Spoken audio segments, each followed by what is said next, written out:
For all the latest updates, subscribe to News 9.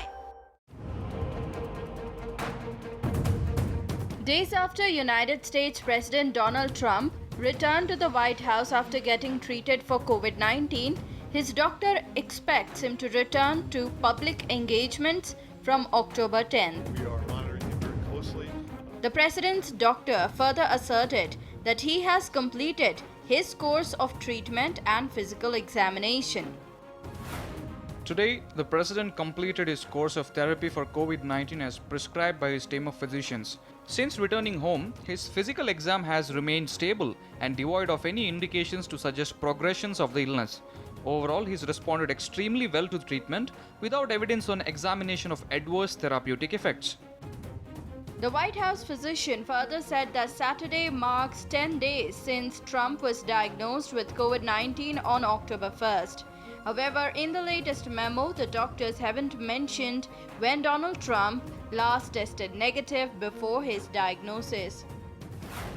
Saturday will be day 10 since Thursday's diagnosis, and based on the trajectory of advanced diagnostics team has been conducting, I fully anticipate the president's safe return to public engagements such as campaign events or receptions held at the White House.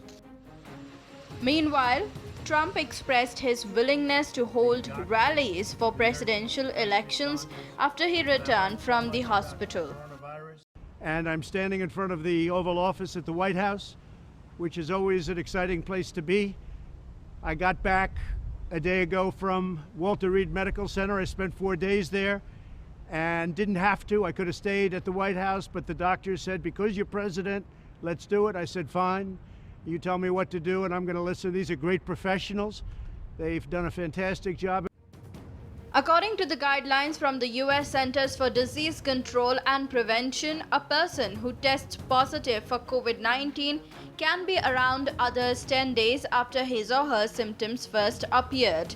However, several physicians and politicians have questioned whether the president could still be contagious and raised concerns about his proximity to staff and others. And Regeneron may have some treatment effects, but it's not a cure. People can still get the disease. People still have symptoms. Even Regeneron would say it itself. Nobody's been cured of it. If anything, maybe it decreases symptoms, and we still need better data on that. But there's absolutely, without a doubt, 100% no cure for COVID. And to pitch it as such is a lie and is dangerous. Meanwhile, more than 24 of Trump's close aides, political allies, and White House staff have tested positive for COVID-19 in the outbreak.